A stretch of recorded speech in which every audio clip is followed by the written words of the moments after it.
the Daily Nation and looking at how Raila lost, and also the Standard that is looking at trouble in Raila's paradise. You said something that needs to be addressed is who was in charge of either campaign, that is the Azimio campaign and the Kenya Kwanza campaign. You feel there needs to be at least an analysis of that to understand how they won and how they lost? Yes, because, you know, leadership is, a campaign needs leadership. Yes. So in my understanding, having participated in one campaign, you identify your objective, that what we must do is win this campaign. Then you do the critical path analysis. What must we do to win? What are the key success factors? And then the buck needs to stop somewhere, so that only one person takes responsibility for the success or failure of the campaign. Now, what was the situation obtaining at Azimio?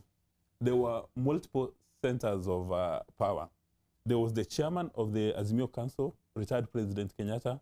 There was the presidential candidate, Raila Amolo Odinga. Then there was the running mate, Martha Karua.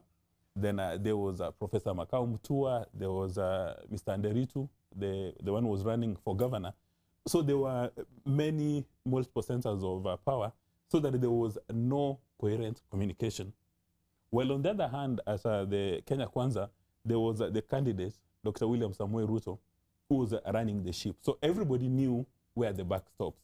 That if you're looking for instructions or if you're looking for clarity, you know if you go to one individual, everything is going to be sorted out. In a way, too many cooks in the kitchen. Yeah. Then after the one individual, then now you had the coalition partners.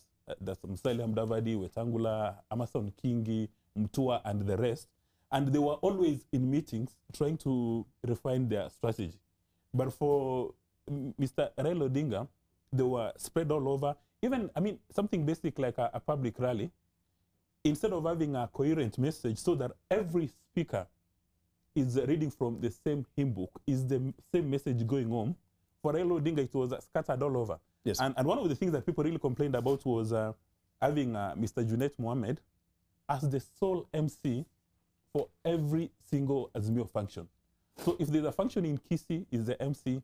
If there's a function in Mombasa, is the MC. So, you know, the local leaders feel disenfranchised. So they're asking themselves, Mr. Raila Odinga has come to my village, but I'm not seeing our son or daughter as the MC. Well, on the flip side for Dr. William Samoei Ruto, everybody read from the same hymn book. So after one particular meeting, it's the same message that they're communicating to people. But localized. What about you, Bichachi, in answering that question, the importance of that, at least to understand in hindsight what went wrong and what should not be repeated? He brings up the issue of professionalism because there's involvement of family on one side and perhaps no family involvement in the campaign team for Kenya Kwanza.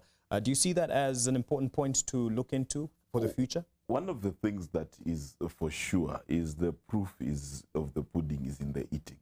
And the truth is we've tasted and eaten this pudding to a pulp. And the truth is that, yes, there is merit to a centralized campaign. There is merit to an efficiently run campaign. And there is merit to creating a juggernaut, almost with a military structure. Yes. that has one center of command. There is definitely merit to this. There's just one thing that I would like to correct in terms of what the newspapers say, in terms of saying that Martha Karua and Uhuru Kenyatta did not deliver. Let me tell you, Raila Odinga got 1 million odd votes extra from the mountain. Whether you look at the mountain proper or the mountain in diaspora, they delivered.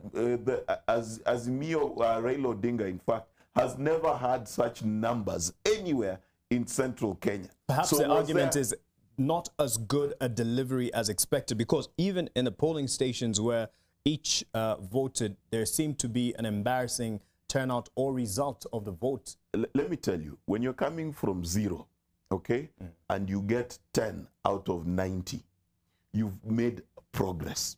And let's remember that unlike Dr. William Ruto, who spent 4 years in Mount Kenya assuring them, Raila Odinga, Uhuru Kenyatta, and Martha Karua spent 4 months right? Martha was named running mate in April. So they started off quite late in the game. Yes.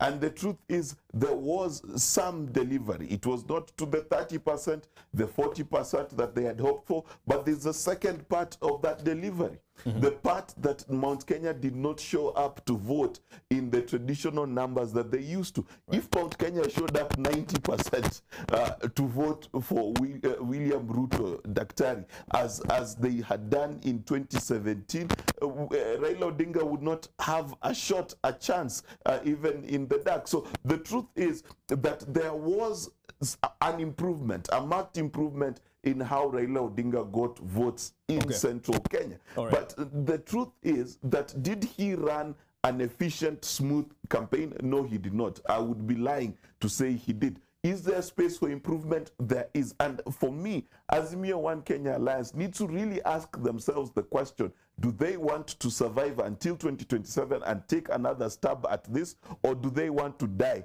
bickering and fighting as they are?